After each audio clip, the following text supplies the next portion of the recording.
Hello friends, welcome back to my channel competitive Hindi classes. कैसे हैं आप लोग फ्रेंड्स? देखिए, हम आज जो करने वाले हैं वो पीजीटी हिंदी फीमेल का पेपर है और इसके 100 क्वेश्चन हम कल कंप्लीट कर चुके थे। आज की जो हमारी सीरीज में 100 क्वेश्चन करेंगे हम नेक्स्ट, और ये डिसिप्लिन 6 से स्टार्ट होता है।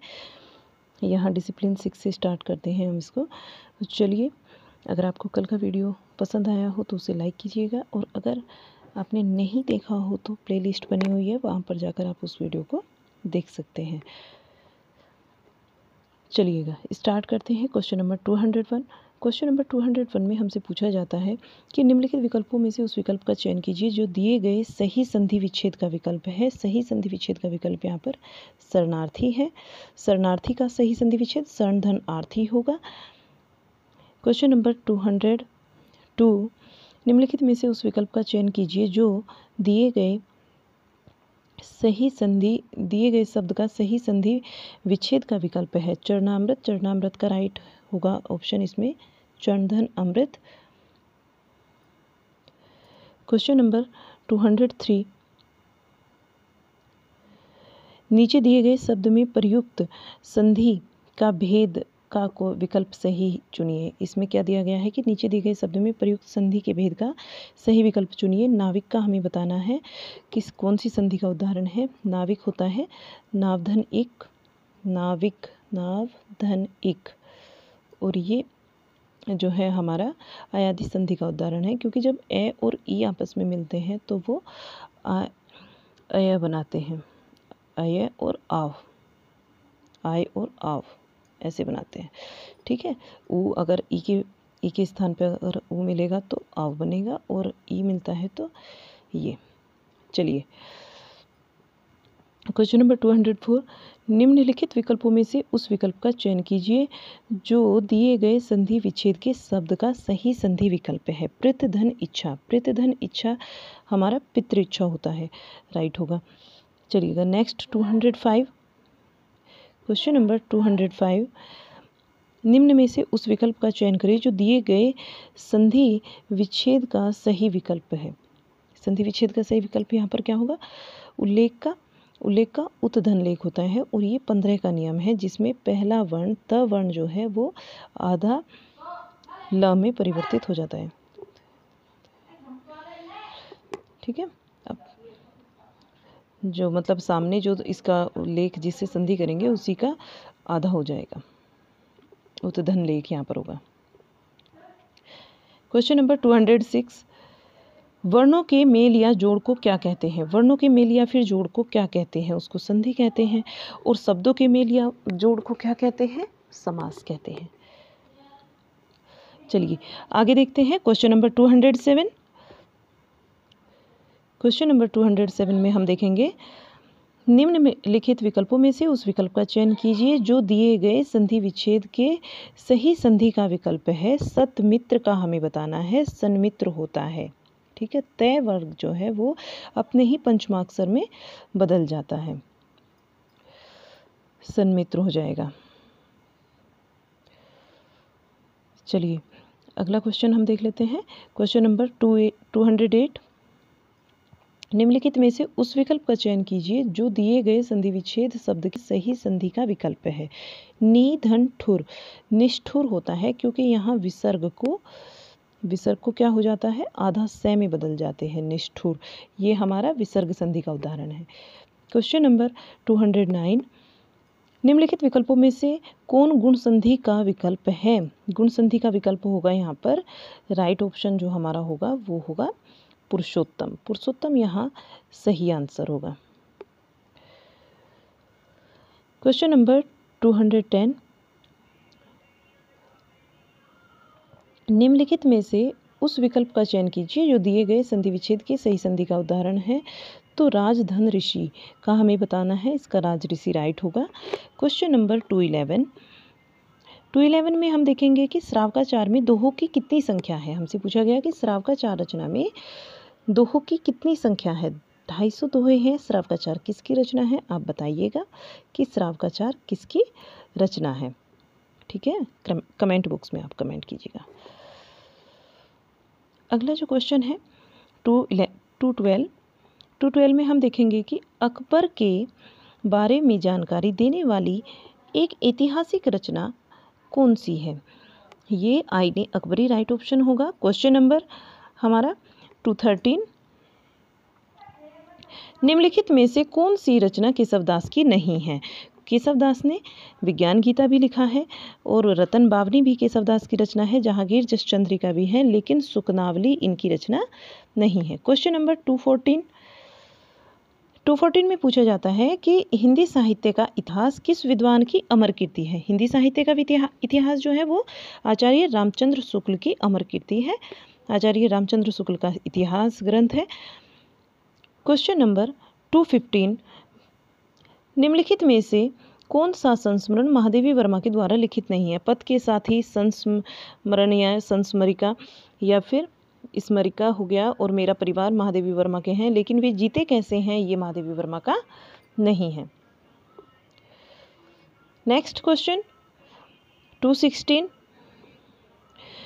प्रसाद से पूर्व मैथिली शरण गुप्त का कौन सा नाटक आया था? प्रसाद युग से पूर्व इन्होंने पूछा है।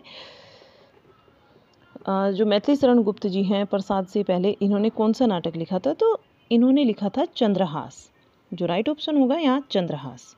क्वेश्चन नंबर 217 और 217 में पूछते हैं कि एक बूंद सहसा उछली किस विख्यात यात्रा संस्मरण, किसका विख्यात यात्रा संस्मरण है? अज्ञे जी का यात्रा संस्मरण है एक बूंद सहसा उछली। क्वेश्चन नंबर 218, मृगनयनी किसका उपन्यास है? मृगनयनी पूछा जाता है कि मृगनयनी किसका उपन्यास है? वृंदावन लाल शर्मा का है। क्वेश्चन नंबर 219, किस कवि की दानशीलता की तुलना कर्ण की दानशीलता से की जाती है? किस कवि की दानशीलता की तुलना की जाती है कर्ण की दानशीलता से? तो रहीम की तुलना की जाती है। क्वेश्चन नंबर 220, पृथ्वीराज रासो के बारे में वीर रस, पृथ्वीराज रासो में वीर रस के साथ कौन सा रस है? श्रृंगार रस है। इसमें ये दोनों रस हैं, वीर रस और श्रृंगार रस। श्रृंगार रस प्लस वीर रस दोनों ही हैं पृथ्वीराज रासो में। क्वेश्चन नंबर 221 से पहले हम डिसिप्लिन 7 हमारा स्टार्ट जो होता है डिसिप्लिन 7। क्वेश्चन नंबर 221, सीता वनवास से संबंधित काव्य रचना कौन सी है? प्रवाद पर्व राइट होगा। क्वेश्चन नंबर 222, कौन सी कविता संग्रह सर्वेश्वर दयाल सक्सेना के द्वारा रचित नहीं है? काठ की घंटियां, कुआनो नदी, खूंटियों पर टगे लोग सर्वेश्वर दयाल सक्सेना की है, लेकिन अपने सामने ये इनकी रचना नहीं है। क्वेश्चन नंबर 223, कौन सी बोली का कोई साहित्य नहीं है? किसी भी बोली में कोई साहित्य नहीं लिखा गया, तो ऐसी कौन सी बोली है? वो है बघेली। क्वेश्चन नंबर 224, निम्न में से कौन सा भाषा विज्ञान का भाग नहीं है? ध्वनि विज्ञान है और स्वेनिम विज्ञान भी है, पद विज्ञान भी है, लेकिन पदार्थ विज्ञान ये नहीं है, इसका भाग भाषा विज्ञान का भाग नहीं है। क्वेश्चन पहले भी आया हुआ। Question number 225, fort William college कहाँ स्थापित है? कोलकाता में है। 1800 में इसकी रचना होती है। 1800 में फोर्ट विलियम कॉलेज की जो है रचना होती है। और कौन रचना करता है इसकी, मतलब कौन निर्माण करता है, कौन लेकर आता है इसको, वो भी बताना है आपको। क्वेश्चन नंबर 226, किस तिथि को हिंदी को राष्ट्रभाषा के रूप में स्वीकार किया जाता है? बताइए। 14 सितंबर 1949 को। और 14 सितंबर को ही हम क्या मनाते हैं? हिंदी दिवस के रूप में मनाते हैं। ठीक है, हिंदी दिवस के रूप में।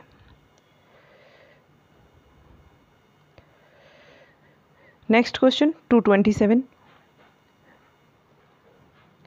महाराष्ट्र में वृद्धा में स्थित राष्ट्रभाषा प्रचार समिति, जो एक हिंदी सेवी संस्था है, उसकी स्थापना कब हुई थी? 1936 में। क्वेश्चन नंबर 228, हिंदी भाषा का कौन सा पत्र इंग्लैंड से प्रकाशित होता है? हिंदुस्तान। इंग्लैंड से प्रकाशित होता है, याद रखने वाला है क्वेश्चन कि हिंदी भाषा का कौन सा पत्र इंग्लैंड से प्रकाशित होता था, तो वो था हिंदुस्तान। क्वेश्चन नंबर 229, अखिल भारतीय हिंदी संस्था संघ की स्थापना किसने की थी? किसने की थी? भारत सरकार ने की थी। अखिल भारतीय हिंदी संस्था संघ है, इसकी स्थापना भारत सरकार ने की। क्वेश्चन नंबर 230, निम्न में से कौन सी द्रविड़ भाषा नहीं है? सिंधी द्रविड़ भाषा नहीं है। बाकी जो हमारी तीनों भाषाएं हैं, कुडुखु और तुलु तथा मलयालम, ये तीनों ही हमारी द्रविड़ भाषाएं हैं, लेकिन सिंधी नहीं है। क्वेश्चन नंबर 231 में पूछा गया है कि भाषा विज्ञान भाषा की उत्पत्ति, उसकी बनावट, उसके विकास तथा उसके ह्रास की वैज्ञानिक व्याख्या करता है, किसके द्वारा लिखित वाक्य है? ये जो वाक्य है हमारा, ये कथन जो है किसने कहा? डॉक्टर श्याम सुंदर दास ने। क्वेश्चन नंबर 232, जिन स्वरों के उच्चारण में ह्रस्व स्वर से लगभग 3 गुना समय लगता है, तो वे कौन से होते हैं? विप्लुप्त होते हैं। अगर 2 गुना समय पूछा जाता तो दीर्घ होते हैं। क्वेश्चन नंबर 233 और 233 में पूछा जाता है कि काशी से प्रकाशित होने वाली साहित्यिक पत्रिका कौन सी है? जो काशी से प्रकाशित होती है वो इंदु है। और इंदु किसकी है, किसकी पत्रिका है, ये आप बताना कमेंट बॉक्स में लिख के। हिंदी का सुकुमार कवि किसको कहा जाता है? हिंदी का सुकुमार सुमित्रानंदन पंत को कहा जाता है। हिंदी का ये प्रकृति का सुकुमार कवि कहे जाते हैं। प्रकृति के सुकुमार कवि पंत जी हैं। और पंत जी जो है छायावाद के स्तंभ के रूप में भी जाने जाते हैं। 4 स्तंभ जो हैं उनमें से एक हैं। कौन कौन से हैं? जयशंकर प्रसाद, निराला जी और सुमित्रानंदन पंत तथा महादेवी वर्मा। क्वेश्चन नंबर 235, हनुमान की पूंछ में लगन न पाई आग, लंका सारी जर गई, गए निशाचर भाग। कौन सा अलंकार है? अतिशयोक्ति अलंकार है। बहुत ही ज़्यादा बढ़ा चढ़ाकर बात कही गई है। ये हम आपको करा चुके हैं अलंकार वाले वीडियो में। अगर आपने नहीं देखा तो आप वहाँ पर जाकर देखिए। बहुत ही ट्रिक के साथ हमने आपको अलंकार कराए हैं। उसकी भी प्लेलिस्ट है हमारी व्याकरण की, तो वहाँ पर आप देखिएगा। और कोई भी वीडियो आपको चाहिए व्याकरण से संबंधित किसी भी टॉपिक से, तो हमें ज़रूर बताइए। अगला क्वेश्चन हम देख लेते हैं। क्वेश्चन नंबर हमारा 236, किस छंद के सभी चरण में वर्णों की जो संख्या है वो नियत रहती है, और कौन लघु होगा कौन गुरु होगा यह निश्चित रहता है? वर्णिक छंद में होता है ऐसा।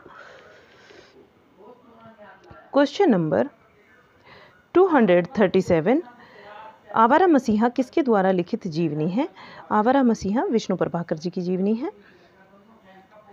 आवारा मसीहा किसकी है? विष्णु प्रभाकर की। क्वेश्चन नंबर 238, आचार्य रामचंद्र शुक्ल की रस मीमांसा नामक आलोचनात्मक कृति में कितने अध्याय हैं? तो 5 अध्याय हैं। राइट ऑप्शन होगा हमारा 5 अध्याय। क्वेश्चन नंबर 239, शब्द शक्ति के कितने प्रकार हैं? शब्द शक्ति के कितने प्रकार हैं? 3 प्रकार हैं शब्द शक्ति के, अभिधा, लक्षणा और व्यंजना। याद रखने हैं आपको। अगला जो क्वेश्चन है हमारा 240, इसमें पूछा गया है कि रसोपकर्षक दोष अर्थात रस के अपकर्षक दोष कहलाते हैं, और रस के संबंध में यह वाक्य किसके द्वारा कथित है? किसने कहा है? ये कहा है आचार्य विश्वनाथ ने। क्वेश्चन नंबर 241, और 241 से हमारा डिसिप्लिन 8 आ जाता है। तो हम क्वेश्चन देखेंगे 241।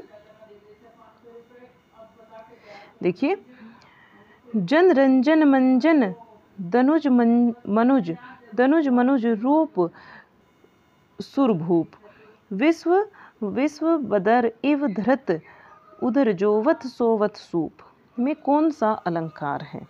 तो इसमें अनुप्रास अलंकार है। ठीक है, एक तो हम यहाँ से भी देखते हैं कि भूप और सूप ये अनुप्रास के जो पार्ट हैं, अगर आपने पढ़े हों अनुप्रास अलंकार के, तो वहाँ बताया जाता है। ठीक है, और इसमें बार बार एक ही चीज़, एक ही वर्ण की आवृत्ति हो रही है। जैसे यहाँ पर ना, यहाँ पर मंजन में ना, रंजन में ना, जन में ना। ठीक है, इस तरीके से तो अनुप्रास अलंकार का उदाहरण है।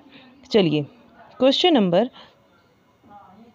242 में कहा गया है कि बतरस लालच लाल की मुरली धरी लुकाए, सोह कहे भोहिनी दहे दैन कहे नटी जाए, में कौन से रस की अभिव्यक्ति हुई है? श्रृंगार रस की अभिव्यक्ति हुई है। ये श्रृंगार रस का उदाहरण है, बहुत बार पढ़ा है। ठीक है, क्वेश्चन नंबर 243 में हम देखेंगे कि रति, हास, शोक आदि स्थायी भावों को प्रकाशित या फिर व्यक्त करने वाली आश्रय की चेष्टाएं क्या कहलाती है? अनुभाव कहलाती हैं। जो स्थायी भाव को प्रकट करती हैं वे क्या कहलाती हैं? अनुभाव। क्वेश्चन नंबर 244, निम्नलिखित में से कौन सी शब्द शक्ति है? इन्होंने कहा रौनक गधा है, तो लक्षणा है। रौनक क्या है? गधा है। यहाँ पर क्या पूछा जा रहा है हमसे? कौन सी शब्द शक्ति है? तो लक्षणा। इसका सीधा सीधा अर्थ नहीं निकल रहा। जहाँ सीधा अर्थ निकले वो लक्षणा होती है, अभिधा होती है, और जहाँ अर्थ को घुमा फिरा कर निकलता हो वहाँ लक्षणा। सीधा ना निकले और अगर कोई अन्य ही अर्थ निकल रहा है, मतलब जो बात कही जा रही है, कहने वाला उस बात को इस तरीके से कहता है कि समझने वाला कुछ और ही अर्थ समझ जाता है, कोई अन्य ही अर्थ होता है, तो वहाँ पर हमारी व्यंजना होती है। क्वेश्चन नंबर हमारा 245 आता है। 245 में पूछा गया है कि छंद में नियमित वर्ण या फिर मात्रा पर सांस लेने के लिए रुकना पड़ता है। छंद में नियमित वर्ण या मात्रा पर सांस लेने के लिए रुकना पड़ता है। इस रुकने को क्या कहते हैं? इस रुकने को ही हम यति कहते हैं। क्वेश्चन नंबर नेक्स्ट देखते हैं 246। और 246 में है कि चारू चंद की चंचल किरणें खेल रही थी जल थल में। कौन सा अलंकार है? अनुप्रास अलंकार। च वर्ण की बार बार आवृत्ति हो रही है। क्वेश्चन नंबर 247, हिंदी पत्रकारिता का पहला चरण कब से कब तक के समय को कह सकते हैं? जो पत्रकारिता का समय है उससे पहले चरण को कब से कब तक माना गया है? 1826 से लेकर 1873 तक माना गया है। पहला चरण 1826 से 1873 तक माना गया है। क्वेश्चन नंबर 248 में कहा गया है कि किस प्रकार जांच या फिर पूछताछ के परिणाम को प्रदर्शित करने के लिए किस लेखन विधा का उपयोग किया जाता है? रिपोर्ट लेखन का। रिपोर्ट। क्वेश्चन नंबर 249, निम्नलिखित में से दृश्य और श्रव्य माध्यम कौन सा है? निम्न में से जो हमें ऑप्शन दिए गए हैं बताना है कि दृश्य और श्रव्य का कौन सा माध्यम है। तो दूरदर्शन, इसमें हम देखते भी हैं और सुनते भी हैं, राइट ऑप्शन है। क्वेश्चन नंबर 250, 1909 में जयशंकर प्रसाद ने किस पत्रिका का प्रकाशन किया था? 1909 की बात हो रही है, तो जयशंकर प्रसाद जी ने इंदु पत्रिका का प्रकाशन किया था। क्वेश्चन पीछे भी आया था कि इंदु पत्रिका किसकी है या काशी से किसकी पत्रिका निकलती है। अभी ऊपर क्वेश्चन आया था, तो यहाँ पर क्या है? इंदु पत्रिका। और किसकी है हमें ये भी पता चल गया, जयशंकर प्रसाद जी की है। एक ही पत्रिका से दो क्वेश्चन नहीं है। और कब प्रकाशित होती है? 1909 में। हमें इसके बारे में काफ़ी इन्फॉर्मेशन मिली है इस क्वेश्चन से। चलिए क्वेश्चन नंबर 251, यहाँ पर देखते हैं कि सकारात्मक साक्षात्कार के सामान्य नियमों के अनुसार दिए गए विकल्पों में से कौन सा विकल्प गलत है?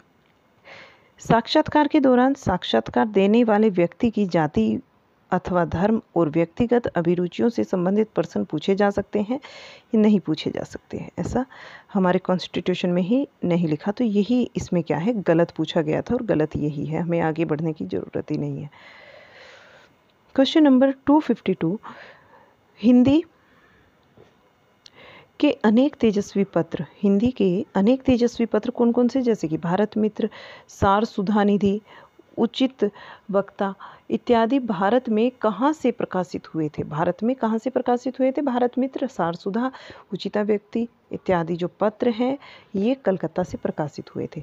क्वेश्चन नंबर 253, निम्नलिखित में से किस समाचार पत्र के संपादक बाबू बाल मुकुंद गुप्त नहीं थे? बाबू बाल मुकुंद गुप्त किसके नहीं थे? तो संजीवनी के नहीं थे। किसके? राइट ऑप्शन होगा हमारा यहाँ पर संजीवनी। Question number 254। निम्नलिखित में से पुरुषोत्तम दास टंडन के साथ किस लेखक ने पत्र व पत्रकार नामक पुस्तक लिखी? पत्र व पत्रकार नामक बुक लिखी थी। पूछा गया है कि पुरुषोत्तम दास टंडन और अन्य कौन लेखक इनके साथ थे जिनके सहयोग से इन्होंने पत्र और पत्रकार नामक पुस्तक लिखी? तो वे थे कमलापति त्रिपाठी। पुरुषोत्तम दास टंडन प्लस कमलापति त्रिपाठी इनके साथ थे, पत्र पत्रिका नामक पुस्तक की इन्होंने रचना की। नेक्स्ट क्वेश्चन है हमारा 255 में पूछा गया है कि भारत में पहला, एक सेकेंड, हाँ, भारत में पहला छापाखाना सन 1556 में कहाँ खुला था? छापाखाना की बात हो रही है, तो ये गोवा में खुला था पहला छापाखाना 1556 ईस्वी में। क्वेश्चन नंबर 256, हाँ 256 देखिएगा। राजनीतिक पत्रिका आज, एक राजनीतिक पत्रिका छपी थी आज नाम से छपी थी, और इसमें पूछा गया हमसे कि 2021 में इसके संपादक कौन थे? 1921 में इसके कौन संपादक थे? तो 1921 में स्वर्गीय जो बाबूराव विष्णु पराड़कर थे, ये इसके संपादक थे 1921 में। क्वेश्चन नंबर 257 में पूछा जाता है कि निबंध लेखक अपने मन की प्रवृत्ति के अनुसार स्वच्छंद गति से इधर उधर फूटी हुई सूत्र शाखाओं पर विचार चलाता है, किसके द्वारा लिखित है? यह है कथन आचार्य रामचंद्र शुक्ल के द्वारा। इस कथन को याद रखिएगा, फिर से देख लो एक बार।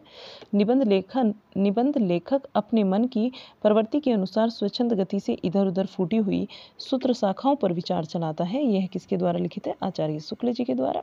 जितने भी कथन आए उनको इम्पोर्टेंट मान के चलो।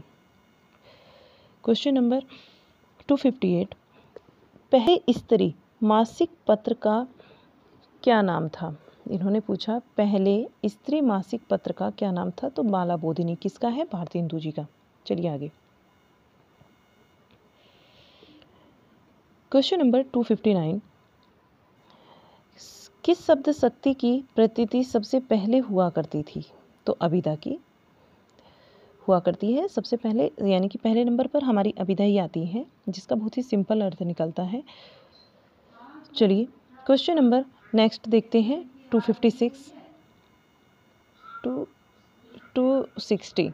क्वेश्चन नंबर 260 संचारी भावों की संख्या कितनी मानी जाती है? तो 33 संचारी भाव हैं हमारे।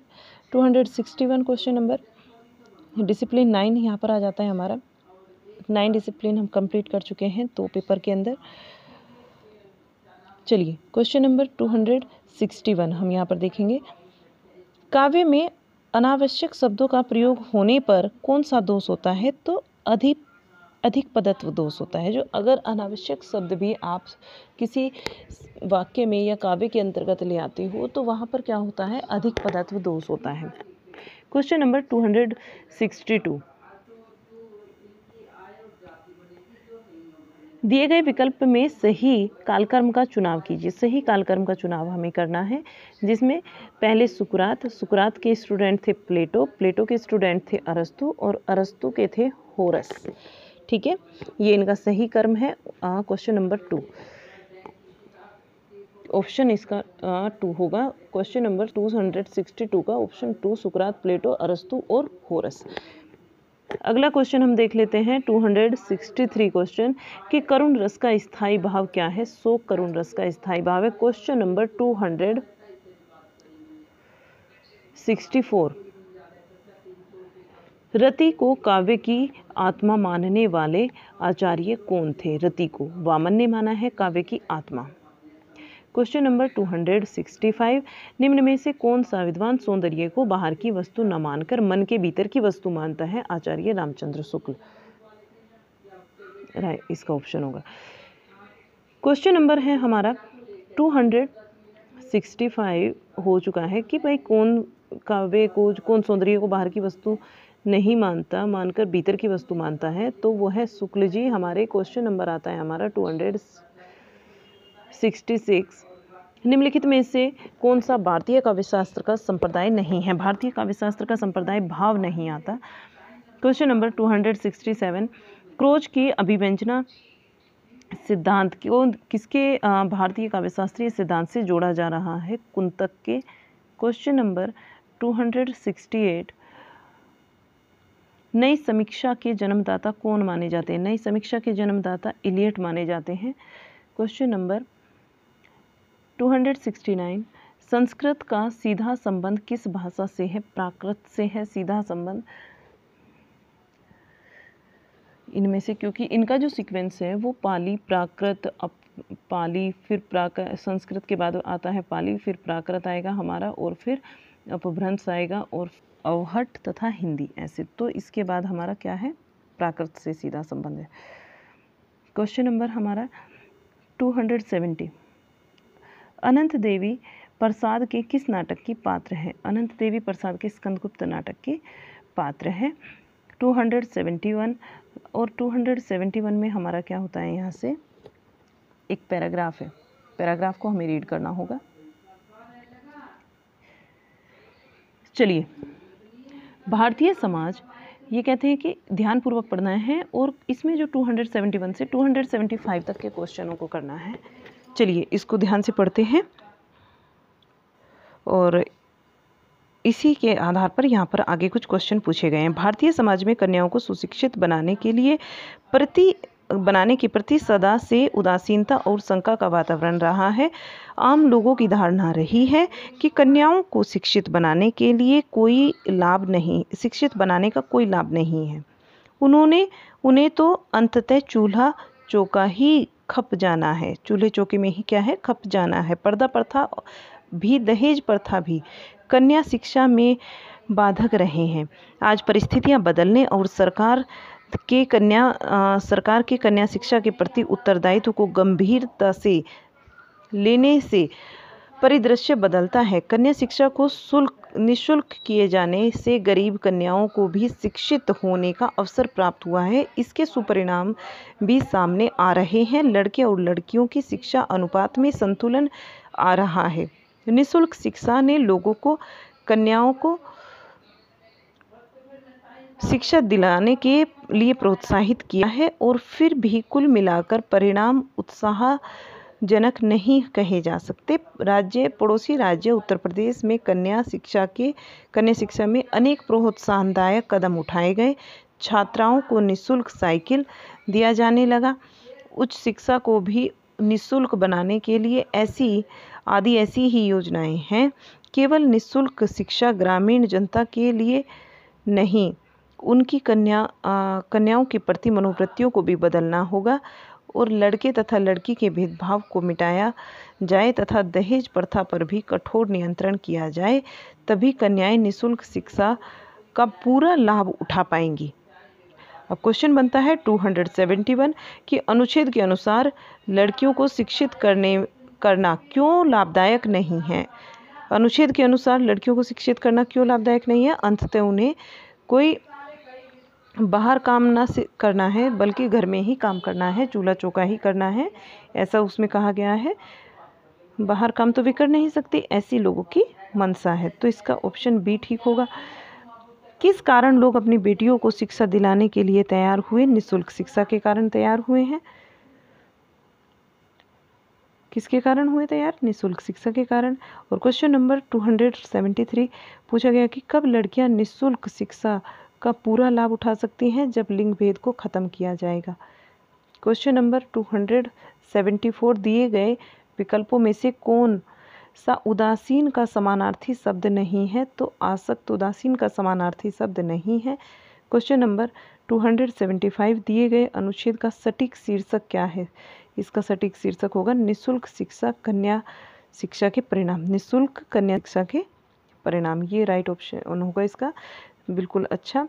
और आगे जो क्वेश्चन दिया गया है ये सेम ही है जो हम अभी करके आए हैं, वही रिपीटेड क्वेश्चन है। आगे देखिए क्वेश्चन नंबर 276, यहाँ से देखिएगा, यहाँ से 276 से और 280 तक एक पैराग्राफ दिया गया है हमें, ये भी हमें देखना होगा। निम्नलिखित काव्यांश को ध्यानपूर्वक पढ़ना है और उससे संबंधित जो भी प्रश्न दिए गए हैं विकल्पों में से सही विकल्प को चुनना है। चलिए पढ़ते हैं। यह जीवन क्या है, निर्झर है मस्ती का, मस्ती ही इसका पानी है, सुख दुख के दोनों तीरों से चल रहा मनमानी है। कब फूटा अंत में, कब फूटा अंत से गिरा, कब, देखिए आप लोग भी पढ़ सकते हैं, अब आप पढ़िए। कब फूटा गिरी के अंत से, किस अचल से उतरा नीचे, किसी घाटी से बहकर आया समतल में अपने को खींचे। निर्झर में गति है, जीवन है वह आगे बढ़ता जाता है, धुन एक सिर्फ है चलने की अपनी मस्ती में गाता है। बाधा के रोड़ों से लड़ता, वन के पेड़ों से टकराता, बढ़ता चट्टानों पर चढ़ता, चलता यौवन से मदमाता। लहरें उठती गिरती हैं, नाविक तट पर पछताता है, तब यौवन बढ़ता है आगे, निर्झर बढ़ता ही जाता है। निर्झर कहता है चलो बढ़े चलो, देखो मत पीछे मुड़कर, यौवन कहता है बढ़े चलो, सोचो मत क्या होगा आगे चलकर, चलना है केवल चलना है, जीवन चलता ही रहा है, रुक जाना है मर जाना है, निर्झर यह झुककर कहता है। अब देखिएगा इसके आगे क्वेश्चन 276 क्वेश्चन है कि काव्यांश में निर्झर व जीवन में क्या समता बताई गई है। निर्झर में और जीवन में दोनों में मत वालापन बताया गया है। क्वेश्चन नंबर 277, वाक्यांश के अनुसार निर्झर हमें क्या संदेश देता है। तो देखिए सदैव आगे बढ़ते रहने का संदेश देता है। क्वेश्चन नंबर 278, यौवन कहता है बढ़े चलो, सोचो मत क्या होगा चलकर, क्या होगा चलकर, सोचो मत। पंक्ति का क्या अर्थ है, वर्तमान को देखो और भविष्य की मत सोचो, भविष्य की मत सोचो, ये राइट ऑप्शन है। क्वेश्चन नंबर 279, दिए गए विकल्प में से कौन सा समतल का विलोम शब्द है। समतल का होता है ढलाऊ, समतल का क्या होगा ढलाऊ। क्वेश्चन नंबर 280, काव्यांश का उचित शीर्षक क्या है। चलते रहना ही जीवन है। क्वेश्चन नंबर 200, यहाँ पर देखिए ये फिर से रिपीटेड है और इनके आगे जब हम चलते हैं हमारा आ जाता है टीचिंग मैथोलॉजी। अब टीचिंग मैथोलॉजी को भी हम यहाँ पर देख ही लेते हैं। 20 क्वेश्चन होंगे इसके। चलिए कहते हैं कि किसने 1955 में शिक्षण मशीन को लोकप्रिय बनाया। ब्रूहा फ्रेडरिक स्किनर ने। क्वेश्चन नंबर 282, क्वेश्चन नंबर 282, कौन सी विधि व्यावहारिकतावाद के दर्शन और करके सीखने के सिद्धांत पर आधारित है। करके सीखने के सिद्धांत पर प्रयोजन विधि। क्वेश्चन नंबर 283, किसने पहाड़ शब्द गढ़ा है। पहाड़ किसने गढ़ा है, जेरोम ब्रूनर ने। क्वेश्चन नंबर 284, भाषा का कौन सा कार्य दृष्टिकोण और मूल्यांकन को व्यक्त करता है। तो मूल्यांकन कार्य। क्वेश्चन नंबर 285, कौन सी भाषा इस इंस्टांटिक लैंग्वेज के नाम से जानी जाती है। मातृभाषा को जानते हैं हम यहाँ इस नाम से। क्वेश्चन नंबर 286, प्रथम भाषा अधिग्रहण के संदर्भ में 4 कौशल अक्सर किस कर्म में प्राप्त किए जाते हैं। देखिए पहले सुनना आता है, सुनना, बोलना, पहले हम चीज़ों को सुनेंगे तब बोलेंगे, फिर पढ़ेंगे उनको और तब लेखन सबसे लास्ट में और सुनना सबसे पहले। चलिए क्वेश्चन नंबर 287 में कहा गया है कि किस उपागम ने सशक्तिकरण या फिर महिलाओं की अभिवृत्ता आत्मकता को बढ़ाने और उन्हें अपने जीवन पर नियंत्रण और उन्हें अपने जीवन पर नियंत्रण करने की शक्ति देने पर ध्यान केंद्रित किया है। अपने जीवन पर नियंत्रण करने की शक्ति देने पर ध्यान को केंद्रित किया है। तो इसका जो राइट ऑप्शन होगा विकासात्मक उपागम में लिंग। क्वेश्चन नंबर 288 आमतौर पर स्त्रीत्व और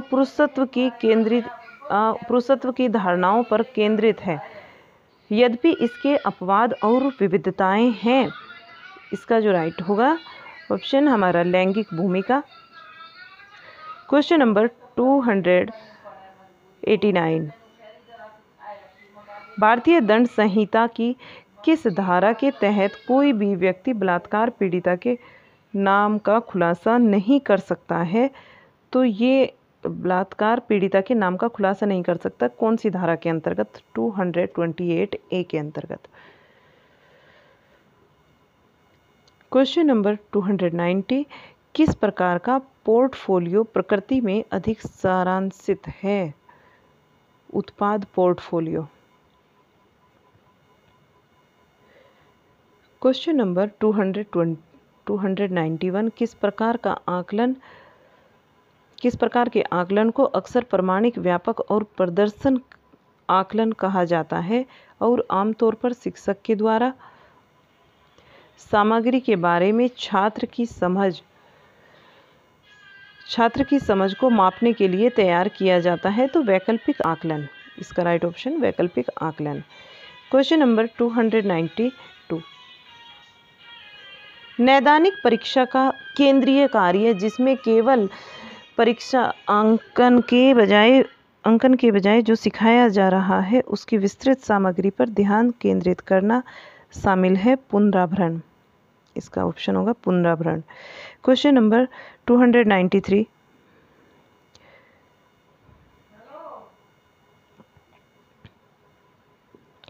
जो छात्र बोली जाने वाली या फिर सांकेतिक भाषा का उपयोग करके संवाद करने में असमर्थ है उनके पास डैश सहायता और सेवाओं तक पहुंच है। क्या पहुंच है उनके पास? तो संवर्धित और वैकल्पिक संचार की। क्वेश्चन नंबर 294 शिक्षण सहायकों को डैश के नाम से भी जाना जाता है, छाया शिक्षक के नाम से भी जाना जाता है। क्वेश्चन नंबर 295 समावेशी कक्षाओं के किस मॉडल में छात्र को गैर विकलांग साथियों के साथ उचित विचार विमर्श प्रदान करने के लिए नियमित शिक्षा और कक्षा निर्देश के दौरान शामिल किया जाता है? तो इसमें कौन है भाई? सामाजिक मुख्य धारा मॉडल।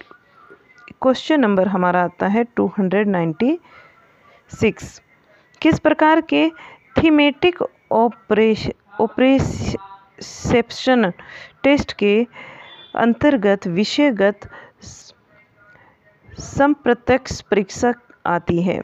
तो वो है कंस्ट्रक्शन टाइप के द्वारा आती है। क्वेश्चन नंबर हमारा 297 विचारों और शब्दों के बीच का संबंध अर्थ या डैश का स्रोत है, सिमेंटिक। क्वेश्चन नंबर 298 उस सूची का नाम बताइए जो व्यक्तित्व के सामान्य लक्षणों को मापती है और जो व्यक्ति का वर्णन उस तरह से करती है जैसे दूसरे उन्हें देखते हैं। कैलिफोर्निया, साइकोलॉजिकल और इन्वेंट्री इसका सही आंसर होगा। क्वेश्चन नंबर 299 किस प्रकार के नाटक स्पष्ट शुरुआत, मध्य और अंत के साथ तैयार किए जाते हैं? Linear drama. ठीक है। क्वेश्चन नंबर 300 और 300 में दिया गया है कि जो लीनियर ड्रामा है उसमें कौन सी तकनीक छात्रों को इस समय अपना स्वयं का नाट्यकरण जोड़ने की अनुमति देती है? इम्प्रोवाइजेशंस। तो इसका सही आंसर होगा इम्प्रोवाइजेशंस। चलो फ्रेंड्स, आज का ये वीडियो और ये पेपर हमारा समाप्त हो जाता है। अगर आपको हमारी वीडियो अच्छी लगी है, पसंद आई है, तो आप इसे प्लीज़ लाइक कीजिएगा, शेयर कीजिए अपने दोस्तों में। और इसके आगे अन्य जो पेपर हैं टीजीटी पीजीटी का, हम पूरा ही आपको कराएंगे, तो जल्द ही हम आपके सामने लेकर आएंगे। अगर आपको वीडियो हमारी अच्छी लगी तो अपने दोस्तों को ज़रूर भेजिएगा। वीडियो को लाइक कीजिए और हमारे चैनल को सब्सक्राइब कीजिए। अगर आप हमें सब्सक्राइब करते हैं, कोई भी डाउट है तो आप कमेंट बॉक्स में लिखिए, तो उससे इन सारी ही चीज़ों से हमें बहुत ही अच्छा मोटिवेशन मिलता है और हमारा मन करता है कि हम आपके लिए कुछ और नया और बेहतर लेकर आएँ। चलिए, इसके लिए धन्यवाद। Thank you.